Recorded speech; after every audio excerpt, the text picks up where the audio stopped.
Kalau misalkan berbicara tentang kenapa ini ngeri-ngeri terus, tidak ada optimismenya.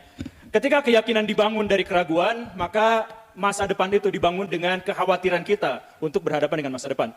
Terkait dengan pernyataan yang tadi itu, yang Teteh tadi itu apa? Tuh, jadi saya lupa. Soal akses. Oh ya, soal akses pendidikan. Gimana caranya agar semua masyarakat, kalangan atas dan kalangan bawah tetap mendapatkan pendidikan, begitu ya? Salah konsep tuh. Sejak awal, kita tuh mendapatkan pendidikan. Soal formal atau nggak formal itu urusan lain, tapi sejak awal kita mendapatkan pendidikan, itu yang pertama. Kemudian yang kedua, gimana caranya agar kita mendapatkan seluruh pendidikan? Kita mendapatkan pendidikan seluruhnya, dari yang bawah sampai yang atas, cuman beda materinya. Nah ini penting ini untuk semuanya. Materi untuk orang-orang yang didesain untuk menjadi orang miskin, itu berbeda dengan materi yang disampaikan untuk untuk orang-orang kaya. Misalkan sederhananya begini, saya bocorkan rahasia ini. Pelajaran ekonomi kan, itu tadi prodi pendidikan, ekonomi. Kalau belajar ekonomi untuk orang-orang kaya, itu belajarnya cuma 3. Yang pertama itu adalah bagaimana cara berpenghasilan, yang kedua adalah bagaimana cara mengelola ekonomi, keuangan, dan yang ketiga adalah bagaimana caranya menguasai aset atau menguasai mesin uang. 3 itu saja yang diajarkan kalau disampaikan untuk orang-orang yang didesain untuk jadi orang kaya di masa depan. Kalau untuk orang miskin, diajarkan kapitalisme adalah bla bla bla bla bla bla secara definitif. Perbandingan ekonomi kapitalisme, Pancasila dan sosialis. Tulis, itu perbedaannya. Jadi kalau misalkan akang-akang belajarnya tentang yang seperti itu, curiga masa depannya akan didesain untuk menjadi orang-orang miskin. Makanya ketika kita berpendidikan pun sebenarnya kita tuh didorong untuk tidak mandiri secara finansial, tidak mandiri secara intelektual. Karena ya seperti itu, di sini siapa yang diajarkan misalkan dalam pelajaran ekonomi. Sekian persen penghasilan untuk nabung, sekian persen penghasilan untuk invest, sekian persen penghasilan untuk kebutuhan-kebutuhan biologis, kebutuhan-kebutuhan akademis, kebutuhan-kebutuhan relaksasi misalkan. Berapa persen yang diajarkan seperti itu? Enggak. Ya karena pendidikan-pendidikan kita itu sengaja dibuat untuk menciptakan kemiskinan yang struktural. Nah, termasuk juga akhirnya yang kedua, mengelola ekonomi kan? Mengelola uang kita. Itu level kedua, gimana caranya agar kita kaya, ya kita mengelola ekonomi kita. Justru kita didoktrin untuk membelanjakan penghasilan kita, bukan untuk menghemat. Coba cek HP, berapa banyak aplikasi yang secara urgen kita butuhkan? Tidak banyak. Karena apa? Karena kita didorong untuk membeli dan menggunakan barang-barang yang tidak urgen. Biar apa? Biar mereka produsennya menjadi semakin kaya dan kita ketergantungan pada kekayaan mereka. Dan selamanya akhirnya kita tidak bisa menjadi negara yang maju. Kalau kita tadi dikatakan bahwa tahun 2045 kita akan menjadi negara yang maju, yang bangkit, yang hebat, salah satu negara dengan ekonomi yang besar dan sebagainya, yes. Tapi itu target. Dan target dimulai dari sebuah realitas. Dan yang lebih penting kesadaran atas realitas itu. Ini bukan soal ngeri atau enggaknya. Buat orang-orang yang mau berjuang, saya katakan ini bukan kengerian. Ini adalah potensi, ini adalah kesempatan kita agar menjadi pahlawan-pahlawan di masa depan. Tapi buat orang yang pesimis, ini adalah kengerian. Jadi saya jadikan ini sebagai alat perjuangan bahwa di masa depan saya akan menjadi orang yang menjadi pahlawan di masa depan. Ya, tepuk tangan, oke. Kita itu terlalu banyak gonta-ganti kurikulum, yang sekarang itu kurikulum merdeka, tapi saya curiga itu sebenarnya ngambil dari EB System gitu. Tapi saya nggak tahu lah, karena saya bukan yang menyusunnya. Tapi anggaplah kurikulum merdeka sekarang diterapkan. Apa yang diterapkan? Nggak ada perubahan. Karena ya apa? Guru-guru di sekolah ketika in-house training, yang diajarkan itu bukan kurikulum merdeka.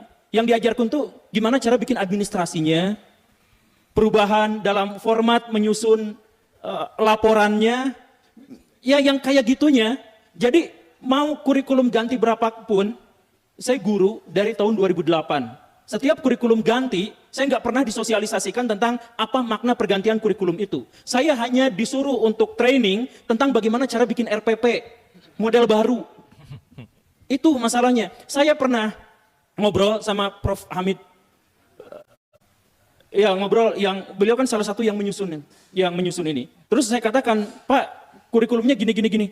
Loh saya nggak bikinnya kayak gitu kok. Saya kok di dunia nyatanya begitu. Ya memang.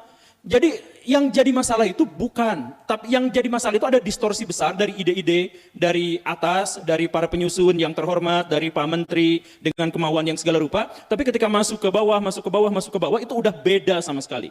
Udah bener-bener. Saya ngobrol asli orang-orang IKUP di sini, dengan Pak Profesor dan sebagainya, begini tentang kurikulum merdeka. Besoknya saya ikutan in-house training, dilatih sama dari Dinas Pendidikan yang begini dan begitu. Beda sekali.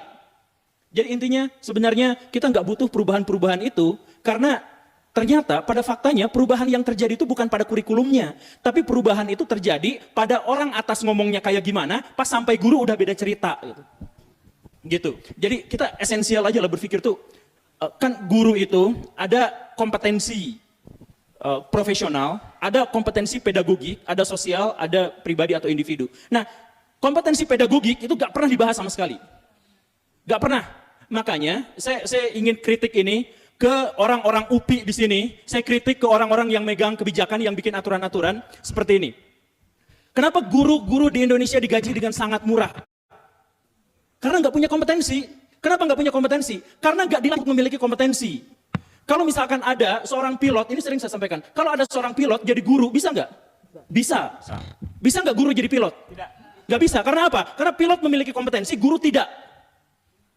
Kalau misalkan ada dokter jadi guru, bisakah? Bisa. Bisa. Guru disuruh jadi dokter, gak akan ada yang mau. Kenapa? Karena guru tidak memiliki kompetensi. Kenapa guru tidak memiliki kompetensi? Karena Universitas Pendidikan Indonesia tidak pernah menekankan kompetensinya apa. Gak pernah ngajarin dia, saya mohon maaf ya, ini mah langsung aja kritik. Mumpung pada orangnya langsung gitu.